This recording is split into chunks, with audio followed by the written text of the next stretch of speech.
I landed $22,000 client from a simple process that I'm going to share with you today so that you can land high ticket paying clients who are ready to buy today. In this video, you're going to learn the psychology principle that turns strangers into buyers, why most people get the free value completely wrong. And if you don't learn anything else from this video, please learn this part. It could be life-changing for your marketing. Then how to structure your content so that people want to work with you, and the mistake that's costing you sales and you don't even know it. This is the part 3 of my sales psychology series that you will find on this particular playlist. Go through the videos. These will change your marketing and you will be landing sales on demand. The client who ended up spending $22,000 with me, in fact, it was $24,000 altogether by the end of it, and who made her money many times over throughout working together, started working with me through a free call.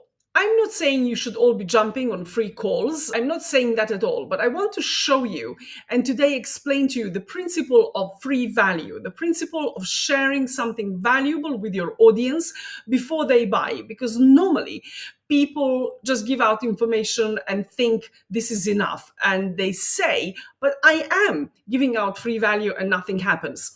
So I will explain to you what I did in this free call and also what happened after that in the next 4 weeks free call when she decided to invest quite a bit of money with me. First of all, on the free call, I was not coaching and I was not teaching. However, I was activating her in every possible way so that she can understand how she will be able to take all the next necessary steps if she works with me. Then, by the end of that call, she herself asked, how can she work with me? But only for, I think it was only for 4 calls. I made this a no-brainer offer. There was no way she was not going to join these 4 calls. We locked it in there and then, went through the 4 calls where I did coach, where I did take her from point A to point B. Mind you, she was traveling to the point Z.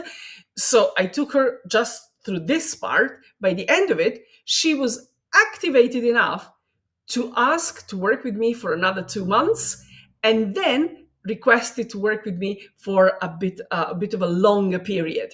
I did not have to explain. I did not have to persuade. I did not have to beg for a sale, which is what quite a few people are doing out here. I refuse to persuade.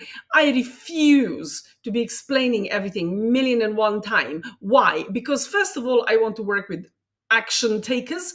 Secondly, because I activate people through the content that I'm creating, either through this or through the content that I create while I talk to them in Messenger or via email.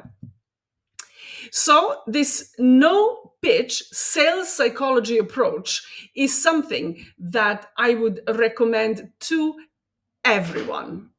The principle that I would like to teach you today is called reciprocity. And before you say, oh, I've heard this before, I give free value, they buy, what's new? Actually, let me teach you something today that most coaches will not tell you. Most people tell you, share free value, 3 tips for this, 7 tips to do that, 25 ways to do this, 7 ways to do the other. And you're creating content, you're constantly creating content. People tell you create 1 video per day and then 20 videos per day. I saw the other day, apparently, on one of the other platforms, that's the current advice. That's madness. Who has the time to do that? And these are all the videos that do this and do that, and a practical advice on this and a practical advice on that. But all of those things, as well meant as they are and as practical that it could be, are taken out of context, and you're just left with this one little piece of information thinking, I have no idea what to do with this. It sounded good at the time. Now that I have to put it in the context of my marketing, I don't know what to do with it. I don't know what to do with this list of 7 whatever or 5 whatever. For example, this is why I, on this YouTube channel, am creating playlists that if you go through all the videos in the playlist, you will have solid base for what you need to do. It is not just one video and then I leave you high and dry and you don't know what to do next.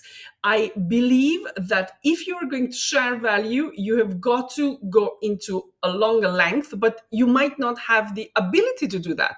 You might not be on a platform like YouTube where you can create longer form videos. So what do you do? So what do you have to do in every single piece of content that you create? It doesn't matter now which platform. You need to activate your audience, and you are activating your audience by bridging them from the point A and to the point B, in them understanding why they need you to lead them across this bridge. I hope this is sinking in for you.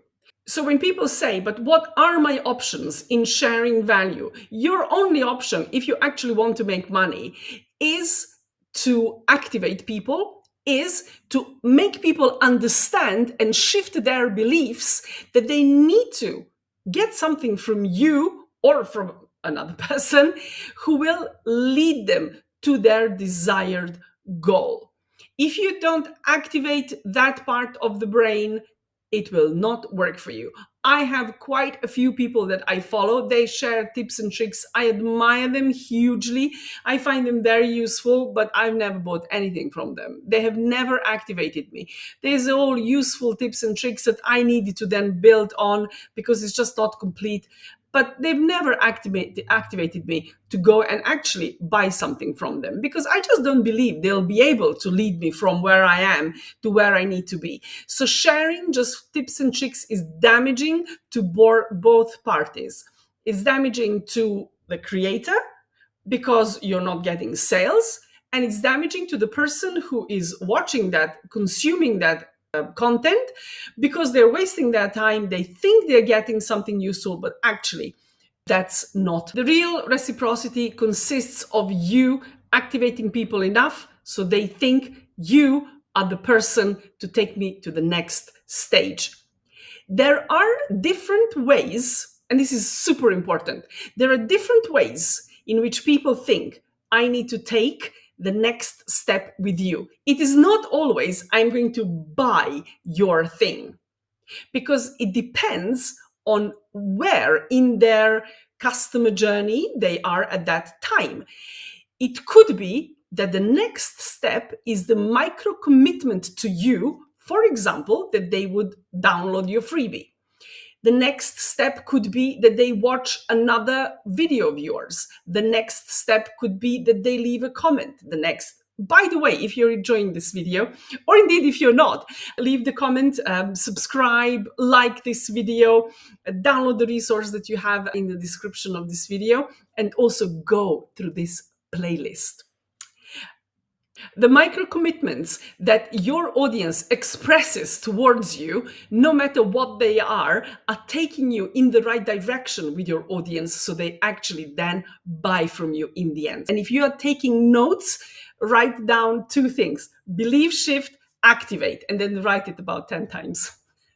You can tell that I worked as a teacher in my how do you apply this in your content?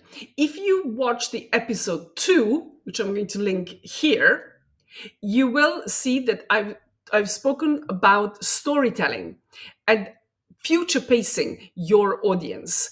And this is a part where you can also use the future pacing, where your audience understands what are the shifts that are going to happen if they take you on your offer, if they take you, what is it that you are teaching, and the next step. For example, in this video, I would like you to take the next step and watch the episode 4, which I'll link here or here. And that is the micro commitment I would like to get from you. Another micro commitment I'd like to get from you is for you to check out what's in the description if you want to fast track this process. Because if you do that, you will have a plan to get sales on demand. So I will get you from making no sales, making sporadic sales, being confused how to sell, being confused how to sell without feeling all sleazy and salesy and unsure of yourself and not sure if you could sell, if you should sell at all, to confident marketer who knows that they will sell, or a confident coach that they know they should sell their coaching offer, or a confident healer who knows and is absolutely sure that their work is going to change someone's life. If you've enjoyed this video, subscribe, click on the like button, and I will see you in the next video. Thank you for your time.